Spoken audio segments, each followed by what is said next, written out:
Alright, what's up everybody? This is Steve Breach coming to you. I started my lunch today basically being in a chat conversation with me and Jim Nye and freaking 88, and we were talking about what they could be adding to the there's this big thing that's going to be announced about the WWE video game tomorrow, and what really could be announced. They've already, WWE owns WCW, they own ECW, they could use them if they wanted to. That's not that much of a big deal. They did the Attitude Era, that was a big deal last year. They've already announced the Ultimate Warrior, they've already got Bruno Sammartino, they've already got Randy Savage. There's not anybody really big wrestlers out there, minus Goldberg, that they really could be making a big deal with. And Jim and I started this whole conversation about what if Warrior was going back to WWE, and it was going to be more than this WWE thing. I've already seen that if you go pre-order the WWE 14 video game through almost just about anybody, Warrior's already a downloadable character. If you go back, freaking 88 he met Ultimate Warrior, when was it?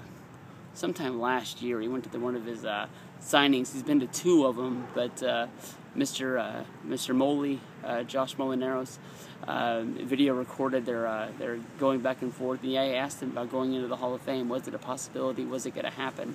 And he said basically that the WWE had to right the wrongs, which was last year, or not last year, the freaking DVD that came out, where they just trashed him. I don't know. You could say that it was needed or it wasn't needed. Maybe WWE needs to share their product in the most positive light. They haven't gone out there and really buried any other guys that they could have, like Lex Luger. They sort of buried him on the Confidential show, being a druggie, this, that, or the other.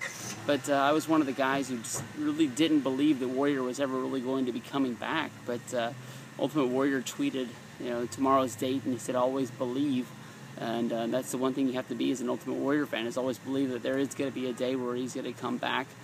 We've seen him do a lot of things. He was in the Legends of WrestleMania video game. We've had figures come out where he's never really signed a WWE deal, but he's signed with the company that makes the products for him. But I think tomorrow is going to be the day that the Ultimate Warrior, he really does come back. He is a part of the WWE again, and the part of him going into some sort of a Legends deal where they could put him into the Hall of Fame at WrestleMania 30. I'm marking out. I'm going crazy. I'm not even that big of a fan of the guy. I honestly really don't like him that much, but just that my friends like him so much, and they're going to be able to get a chance of actually seeing this guy go in. He is a part of my childhood, but he was always second fiddle to Hulk Hogan.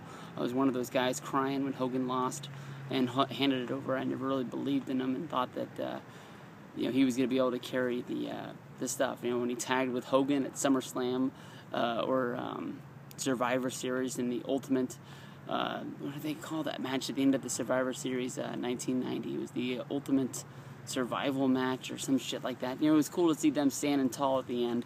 Sort of felt bad for Tito Santana. He had to be the one babyface who got pinned in that match. But damn. If Warrior comes back tomorrow, which I believe is going to happen in some sort of way, he is one of the guys that WWE could put a 3-disc set out on. It might be a little bit hard. They could use WCW stuff and try to highlight what was there. And I'm sure everybody's seen the War Games match that he was involved in on the War Games disc. That wasn't really that spectacular, but they did have an ultimate, really cool exchange between him and Hogan seeing Warrior come in and saying, "Oh, fuck this, I'm getting the hell out of here."